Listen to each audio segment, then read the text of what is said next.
This is News 6 Tonight. Good Wednesday evening, everyone. Thank you for joining us for News 6 Tonight. It's hump day. It is. We're halfway there. If you work Monday through Friday, it's your midweek. Got to give a shout out to the weekenders. No, I always do. And sometimes I feel guilty, like, on Fridays, like, have a good weekend. And sometimes our guys will say, I work tomorrow. Yeah, like, I'm sorry. That's the difference between Ginger and I. I don't ever feel guilty about that because one time, a long time ago, I was that guy. That guy, and yeah. I can tell you it sucked and nobody Oh felt my God. guilty. Well, anyway, thank you for making a little bit of time for us tonight to join us to catch up on some of the day's headlines. And we have a lot of them to get to tonight. Yeah, we have some real talkers tonight. I'm excited to bring up. That's more in the next block. But a lot of our newsiest stories, the ones that resonate the most with parents, are the ones that involve schools. Yeah, of course. So Osceola County started doing something new. They pitched it as something that they thought was going to maybe make things better. Mm-hmm. Basically, they were going to put kids who had disabilities in the same classrooms as the other kids. And not just for small portions of the day, but for the majority of the school day, they all were going to be lumped in the same classroom. And there are different thoughts on this. Some people like the idea, some people don't. Well, some of the parents of these disabled kids have reached out to us, and some of them are not so happy with this situation. Your Osceola County community correspondent, Laverne McGee, spoke with the parents and takes a look at the issue. For weeks, we've been hearing about parents' concerns about the Osceola County School District's decision to place exceptional student education students, also known as ESE students, into general classrooms. I'm your Osceola County community correspondent, Laverne McGee, and I took those concerns directly to the superintendent. He has ADHD, diagnosed at 3. At 5, he was diagnosed with ASD, autism. He's on the higher end of the spectrum. Jacqueline Cruz's son has autism. He's in 2nd grade and has been in an Osceola County school for 5 years. This year, the district integrated the ESE inclusion program with the general classrooms. Cruz says she's seen some concerning changes in her son and believes that some teachers need more training when it comes to exceptional student education for kids with disabilities. The students need more help and the teachers need more help. Osceola County School District says it's well aware of parents' concerns, including Cruz's, but stand by the program. Now we're actually serving students in the environment in which they're supposed to be served. We weren't before. On Wednesday, Osceola County School District hosted the 2025 State of Education event, where the school encouraged parent feedback on all initiatives. Superintendent Dr. Mark Shanoff shared district's 5 key strategic plan focus areas: engagement, alignment, community, achievement, and culture. We've been extremely responsive to all the concerns that have come in. I don't think that there's a concern that hasn't been conveyed to the district that we haven't personally addressed. The district says the teachers are getting help, and it will continue to watch for progress.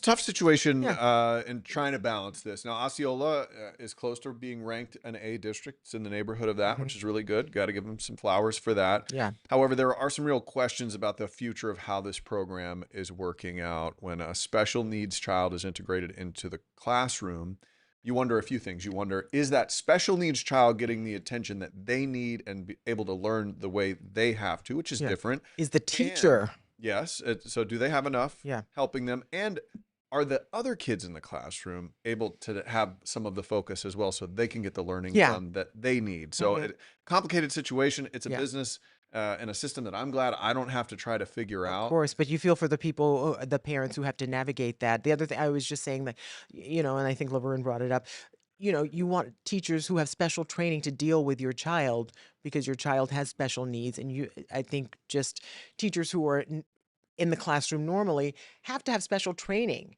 for that. It's a specialized thing. And so you wonder, is my child getting everything they need during the school day? Something's got to give, right? Is what you think. Yeah, and what is the balance? Put them in there all day? That feels like an extreme. But you also do want the special needs kids to be with the other kids. Of course, they're part of society. They're part of our community. Socialization that they're going to need in the future. But it's really all day, important. Some of these parents are saying that's just that's maybe too much for one classroom. Yeah. So we'll see how it works out. All right, another story we're talking about. Remember when Cape Canaveral was just a little fishing town, a little fishing village? That was before my time, I think. It was before. Back in 1907. Well, a lot of people are yearning for those days because in the next 12 months, they are expecting more than 9 million people. 9 million from the port to take cruises. And while we welcome those cruise dollars, talk about give and take, and there has to be some balance. The people who have been there for generations and families have been there for a long time. They're like, our place has really changed. It doesn't have that quaint little charming feeling of a fishing village that it had. Yeah, that ship has sailed. I see what you The did there. perfect pun. But our Cape Canaveral correspondent, James Sparvero, has a look at the state of the port. It's expected to be another record-breaking year for the number of cruise passengers sailing out of Port Canaveral. I'm your Cape Canaveral community correspondent, James Sparvero. At the annual State of the Port address inside Terminal 10 this year, Captain John Murray says the port's expected to welcome more than 9 million guests in the next 12 months. The port's growth since the end of the COVID-19 shutdown isn't everyone's favorite news. It's reached a breaking point that I'm sensing in the community. Mayor Wes Morrison talked about Cape Canaveral's challenges handling the port's popularity. A town hall meeting I went to Tuesday at City Hall was about the Brevard County School District possibly closing the city's only school because of low enrollment. The mayor said if Cape View Elementary closed, the city would effectively lose its identity as its own community and become just a resort town.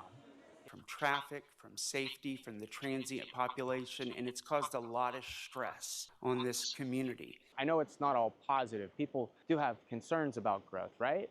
I'm sure there are people out there that do, but that's just reality. That's the way it is. Everything grows. I don't have a problem with it as long as we still have access to the facilities, access to the fishing, and everything's clean and maintained and not polluted. Clean and maintain. And that is, I mean, they do a great job out there, but it's hard to keep that quaint feeling and to keep things up and running. The infrastructure, has had to grow along with all those tourists who come to town. It also brings a lot of positives. That's a lot of money Yeah. with those Oh 9 my million gosh. tourists. People come from it's crazy. All You over the think of world. people in the U.S. just coming here for cruises. You'll run No. into Brits. Oh my When gosh. people from the UK come here all, All the the time. time. They will come here. Yeah. And they will jump on one of those boats for 7 days. And we love it. We welcome your dollars, and we hope you go back and spread the word so other people can come. But you see the problem James was talking about. They're thinking about closing down one of the only elementary school there and combining it with another school, saying that they would lose their identity and just Yeah. become a tourist destination. That's the population is aging. People come there, they don't leave. Yes. I think that that's not just a tourist town issue, though. That is a Florida issue right now. general. I was looking at the numbers on this the other day. Yeah. By 2030, 1 in 5 Floridians is going to be over the age of 65.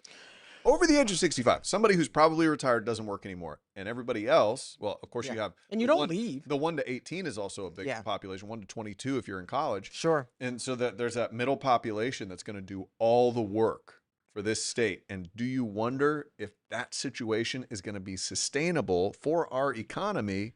As we had the other day, so we just had that school shut down. Mm-hmm. We also have had. Well, they're talking about it. Yes, Yeah. they're talking about shutting it down, which if you don't have the kids, you have to shut the school Yeah. down. Same thing with these hospitals. We had a hospital shut down. I think it was in Leesburg. Oh, it was up for 80 years or something. The The maternity ward is Yeah. being turned into an orthopedic and cardiovascular because they have way more of that business Than than babies. Yeah, and that's the problem. But also, if you are in a place like, Cape Canaveral, you come here because of the quality of life. And when you turn 65, you don't leave to retire somewhere else. This is it. Crazy.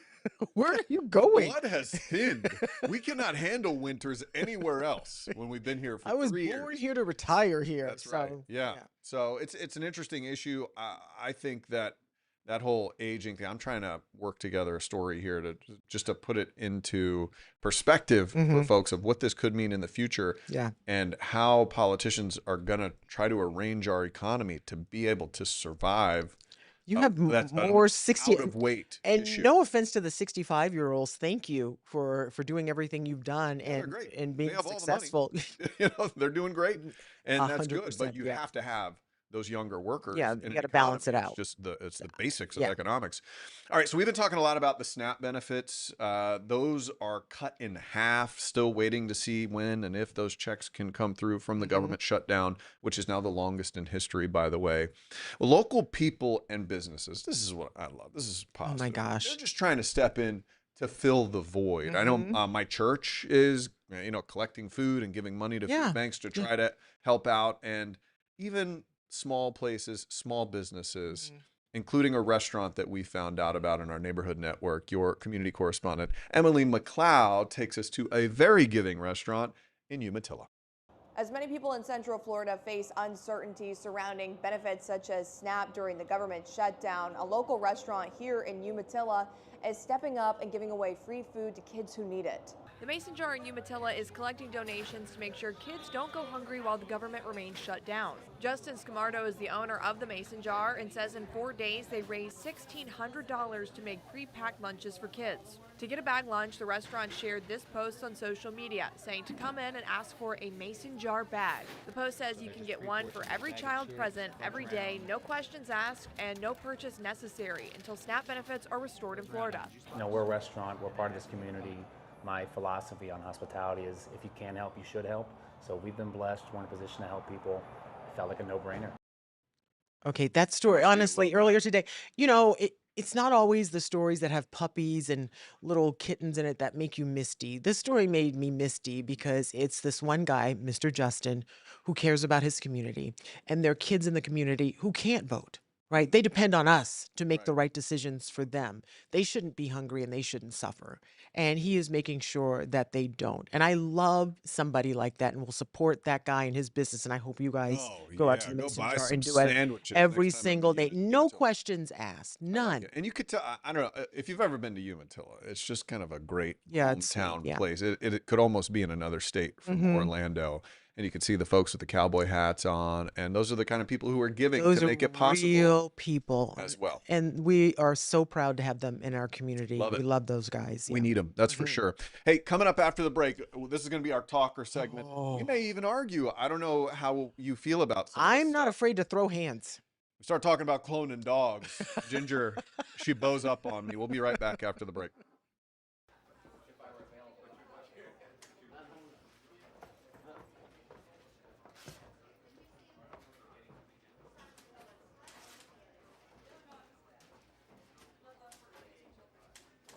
Yeah, and he got the link from the show just a little while ago, I think. So we'll make sure we have that for News 6 tonight. Hey, thanks for stopping by. We know you're busy, but news doesn't stop, and neither do we. That's right. And this is News 6 Tonight, where we leverage this entire busy newsroom with our community correspondents, our producers, our content desk, and then we filter through that. We have a casual conversation about the news that impacts Central Florida. Yeah, we live here in the community, and we rely on you for our neighborhood network because you're our eyes and ears as well, and we can't do it without you. So you can watch us all over the place, YouTube, News 6 Plus app, and clickorlando.com. While you're here, feel free to engage. Let us know who you are and where you're from.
Welcome back to News 6 Tonight. Glad to have you with us. We just have our first super sticker What? from Sue. Thank you so much.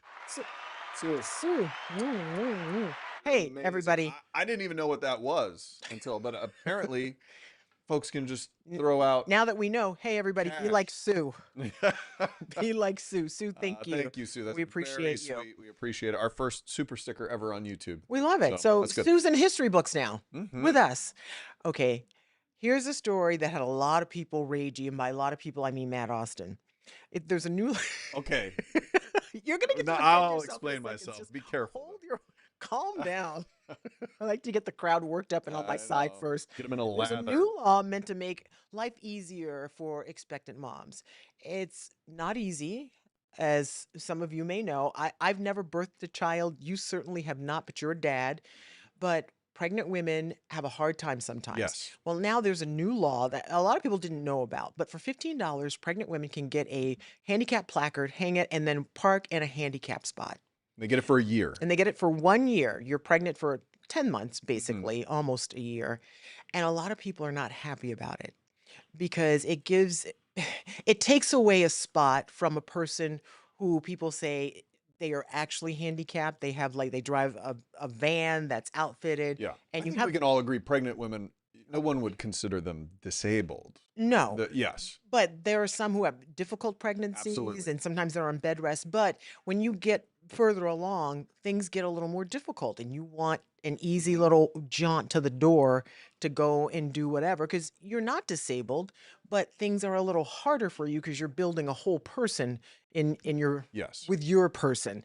So a lot of people are not happy with this. Specifically disabled Disabled folks who people. have the placards. And I can understand it, but I don't understand why people wouldn't want them to have the opportunity to park there, especially if they're all open.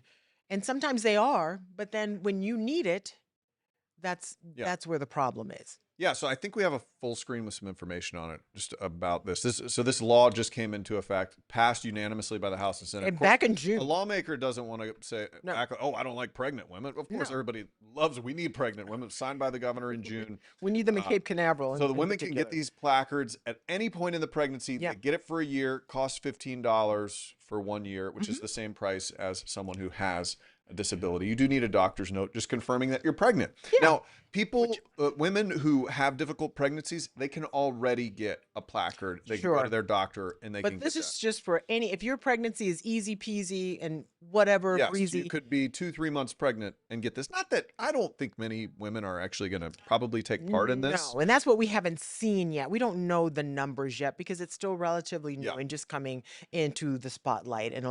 But most of the comments we've been getting are from women, and they're saying, and it's kind of a mixed bag of opinions. Some are saying, it's like about time. And one woman had a difficult pregnancy and said it was hard for her to get in and out of the car and get to where she needed to go.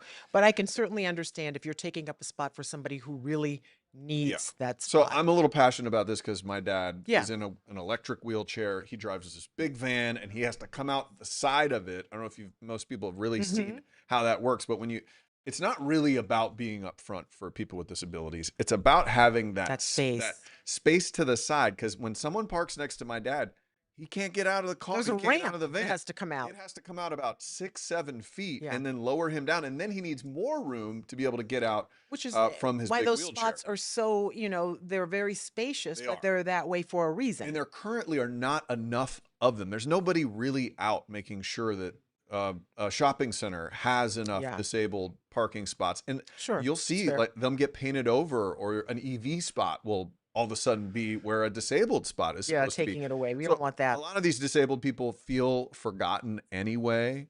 And there are federal rules in place for how many spots you're supposed to have. There were supposed to be more at Yes, yeah. healthcare facilities. So it's I think the I answer. thought this when I saw this. I was curious as to how it was going to work, but The answer is, and I've seen it in some places, they will have special spots for veterans Mhm. and also pregnant women. Absolutely. So I think that's the answer. Just have a separate space for Yes. them where it doesn't take up as much Just room. don't take that spot that they need to be able to get out of their car Correct. if you're disabled, because Correct. that will really handicap Yeah. them. Absolutely. So, all right, let's talk about something a little lighter now. So Tom Brady went and got his dog cloned, which is super weird. I don't want to like Tom Brady. We're even talk. I don't like Tom Brady at all.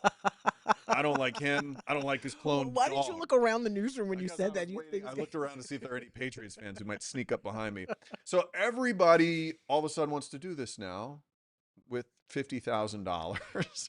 So he's joined forces. It's the same company that created those 10,000-year-old dire wolves that yeah. were apparently extinct. So they did that. That was weird for me. Did in you the see moment. those wolves though? But now you could take little Cinnamon. Let's put up a little picture of little Cinnamon. We have a picture of this sweet little pooch. This is Ginger's dog. She's had her for Oh Oh, my look how God. cute she is in her little boots. Okay. Boots with the fur. So you take a little piece of her tissue, you send it to a lab, and in 2,500 years, when she passes away, you can create a new little cinnamon I put for that up $50,000. specifically because that's a puppy picture of her. She's 14 now. And I cry sometimes at night thinking Just about thinking not about, I having her. know. Yeah, exactly. I So, know you do. and I used to think people, before I was a dog owner, I used to think, I'm like, we would do stories like this before. I'm like, these people are nuts. Well, I'm in the club now. I just don't have Yeah. $50,000 And then to you do it. started putting boots on So your dog it's like a crazy person. not crazy. Your feet were cold. Yeah. So All do we four have of a do we have a package on this? Or okay, all right, let's take a look at the package about the whole dog cloning thing. I got a call today from the cloning people. Many of us wish our pets could be with us forever. It's been 10 months since Diamond Baby ran away. She was like my sister, my best friend. Paris Hilton cloned her missing Chihuahua in 2023, producing 2 new puppies. Diamond and Baby. That same year, our Gail King spoke with Barbara Streisand as they were interrupted by Miss Violet and Miss Scarlet, clones of Streisand's late canine, Samantha. That's All right. So you can see this has been happening for a while if you're a bazillionaire. I'm gonna start a GoFundMe. It's GoFund Cinnamon. Don't you think it's weird though? It's weird. You know, it's not. You got to know your audience, and I'm You not have to it. let go of the dog and get a new dog. Yeah, the Don't clone. create the same dog. It's not going to be the same dog because gonna s- I will make better choices and decisions with this one. They're all going to be a little different personality wise, but Okay. it's kind of if So, she so looks you like get that. so you get a redo. That's good.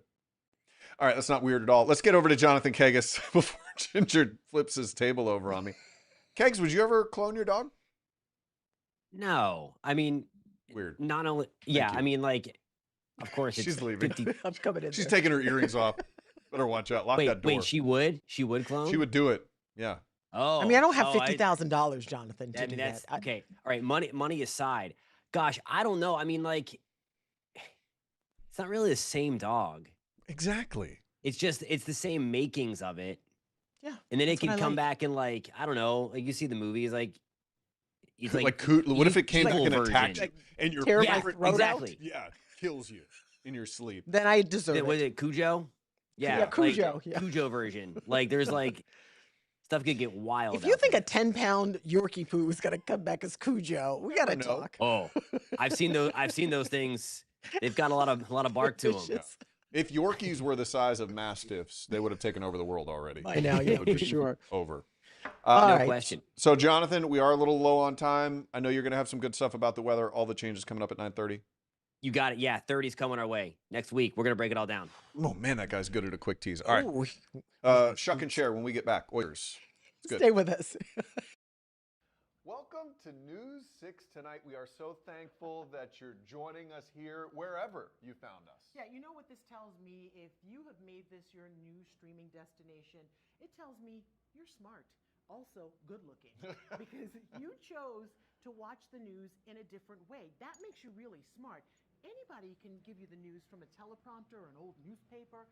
We do it in a fresh new way. That's right. So check us out wherever you like to stream. We have this app for your TV, News 6 Plus. You can find it on Roku and Amazon and whatever your smart TV is cooking. So thank you. We would love to hear your comments down Oh my below. gosh. Yeah. And then we'll show them. Yeah, we will. News 6 Plus. The plus is you. Ooh.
All right, it's not often that you can help the environment by simply eating more. One of our favorite community correspondents, Paul Giorgio, has a story about how oysters are really helping to clean up our planet. It's not often that we would encourage throwing things in the river that would normally go in the landfill, but that's exactly what's happening here in Brevard County. I'm your community correspondent, Paul Giorgio, and this is how restaurant waste is actually being used to help the Indian River Lagoon. It's happy hour at Oyster Shooters in Cocoa Village. It's a lot of fun. Chris Dickman is behind the bar. Our main oyster is a Virginia Purcell, and we go through a lot of them. I like mine on a saltine with some cocktail sauce. The restaurant sells about 6,000 of these things a week. And what's left? Plates full of shells. Got lots of shells in here, and then we got some maggots and things too. And that might be because Hosanna Owen spends her days collecting those leftover shells. We got our gloves to keep us clean. And everything that goes along with them. She's the Conservation Restoration Coordinator for Brevard Zoo's So we're just gonna switch these guys out. Shuck and Share program. Once a week, she treks across the county, hitting seafood restaurants to pick up bins filled with shell. So we build oyster reef using these oyster shells, so it's kind of a full circle. Oysters are gregarious, which means they like to live on top of each other. Next, they're off to a quarantine site where they'll dry in the sun. And those oysters can filter and clean so much Like 50 water. gallons of water a It's day or something? crazy. And, we're eating the oyster, and where would that normally go? Just in a landfill or something. We're using it for good, and that's. I respect the people doing it because I bet those things get a little ripe out in that sun and in they're those garbage But cans. they're heavy, too. 400 pounds? They're heavy. Yeah, yeah. So. I would encourage you to go watch that whole story. Check out the web article, clickorlando.com. And while you're there, just watch all of Paul's story. Yeah. You'll feel better after you do it. Have a good night, everybody.